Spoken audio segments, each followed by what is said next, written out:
consider myself a superintendent of schools, but I also consider myself a parent of a child in the Center School District, and I am a taxpayer in Colorado. School District of Center is located in one of the poorest regions in the state, the San Luis Valley. The rate of poverty of our student population hovers between 85 and 90% on an annual basis. It is usually among the highest in the state as a school district. More than 90% of our children are from minority backgrounds. 50% go home to an environment where the primary language is something other than English. 33% meet the federal definition of migrant student, and pretty close to 5% actually meet the requirement of homeless identification.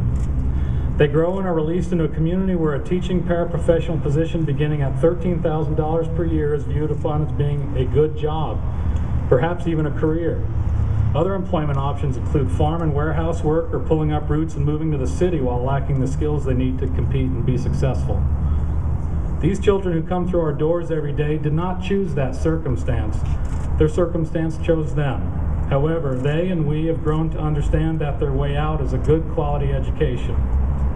Yet with probably the lowest fiscal capacity in the state to meet their needs, we as a school district must try to do our best to do so on a daily basis.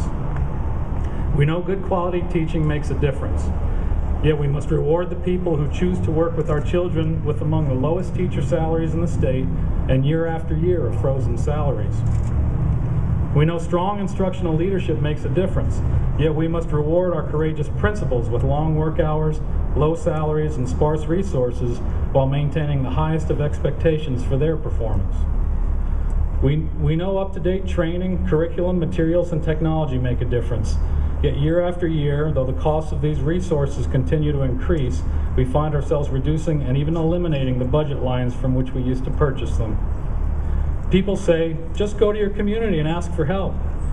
When in the zip code of 81125, the average parent is working a 10-hour day just to get by, and the override capacity is not even enough to replace what was lost in funding 3 years ago.